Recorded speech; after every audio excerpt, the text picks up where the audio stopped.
দাবি তুলছে। প্রথম যে সমস্ত ক্যাম্পাস প্রাচীর দেওয়া আছে সেখানে কেন্দ্রীয় বাহিনী ভোটারদেরকে ক্যাম্পাসের বাইরে লাইন দেওয়া করাচ্ছে। ইছাপুর হাই স্কুল আমাদের তারকেশ্বর বর্ধমান রোডের ওপর, সেই রোডের ওপর দাঁড়িয়ে আছে দুটো বুথের ভোটাররা, ঢুকতে দিচ্ছে না, চারজন করে ঢোকাচ্ছে। অথচ ভেসরেতে বিরাট বড় ক্যাম্পাস, একটা লরি যাচ্ছিল, বাড়ির থেকে ভোট দিতে এসেছে, এক মহিলা বাচ্চা ছেলেকে নিয়ে এসেছে, হাত ধরে আছে, বাচ্চা ছেলে এদিক ওদিকে, এক্ষুনি একটা অ্যাক্সিডেন্ট হয়ে যেত। সেটা যে বলার পর অন্তত 1.5 ঘন্টা পর তবে ওই দুটো বুথের প্রায় 100-3 যারা রাস্তার ওপর দাঁড়িয়েছিল তাদেরকে ক্যাম্পাসের মধ্যে ঢুকতে দিল। এই যে অমানবিক অত্যাচার, বয়স্ক মানুষ, নিয়ম আছে,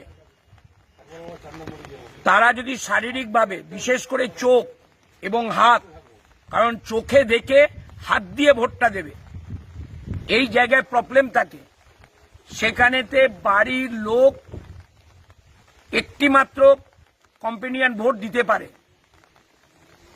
এই যে ক্যাম্পাস ঘেরা আছে সেখানে কেন্দ্রীয় বাহিনী ওই অসুস্থ ব্যক্তিটাকে যে নিয়ে যাচ্ছে তাকে আর ঢুকতে দিচ্ছে না। তারপর সেই অসুস্থ ব্যক্তিটা ওই ক্যাম্পাসের ভেতর কি করে যাবে একা একা?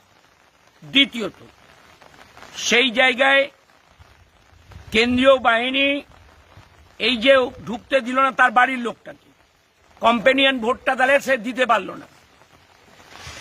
প্রিসাইডিং অফিসার কে যিনি বলছেন ভোটার যে আমি নিজে দেখতে পাচ্ছি না, আমার কেউ বলছেন আমার হাত প্যারালিসিস, আমি ঠিক দিতে পারবো না, আমার সাথে এসেছে, তাকে দিয়ে ভোটটা আমি দেওয়াবো। প্রিসাইডিং অফিসার কক্ষ ছেড়ে বেরিয়ে এসে ওই কেন্দ্রীয় বাহিনীকে কিছু বলছে না, কেন্দ্রীয় বাহিনী আটকে দিচ্ছে। এই যে অত্যাচার, এক তো এসআইআর করে মানুষের ভোট অধিকার কেড়েছে, আবার এরা এই বয়স্ক মানুষগুলো যাচ্ছে শারীরিক অক্ষম, তাদেরকে দিতে দেওয়া হচ্ছে না। এটা 109 নম্বর বুথ আমাদের তালপুর অঞ্চল, আমাদের নাইটা অঞ্চলে ক্ষুদ্রামপুর হাই স্কুল 131, 133, 134 নম্বর 3টে বুথে সেম ঘটনা ঘটছে।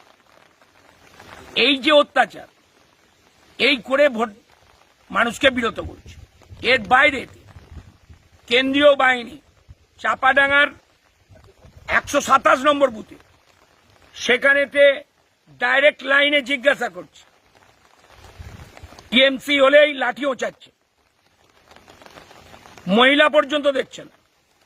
আপনারা কি অভিযোগ করেছেন? অবশ্যই আরোকে জানিয়েছি, 27 নম্বর বুথ, সেই 27 নম্বর বুথেতে ঠিক এই পদ্ধতিতে সেখানেতে এই অসুস্থ ব্যক্তিদেরকে ভোট দিতে দিচ্ছে না। অর্থাৎ পশ্চিমবঙ্গ নির্বাচন কমিশনার কদিন আগে আরামবাগ লোকসভার মধ্যে যে কটি বিধানসভা পড়ে, আরামবাগের একটা বেসরকারি হোটেলেতে সকাল 8:30টায় মিটিং ডাকতেন। সেখানে আমরা প্রশ্ন করেছিলাম যে এই ভোটার বললেন নিশ্চিতভাবে দিতে পারবে, যিনি ভোট দিতে যাবেন তিনি তার ডান হাতে কালি লাগিয়ে দেবে, পরে তিনি যখন ভোট দেবেন তার বাঁ হাতে লাগাবে, আর যিনি ভোটার তার বাঁ হাতে লাগাবে, অবশ্যই এলাও। সেই ক্ষেত্রে বাস্তবে আমরা দেখতে পাচ্ছি না। এবং আমার তারকেশ্বর বিধানসভা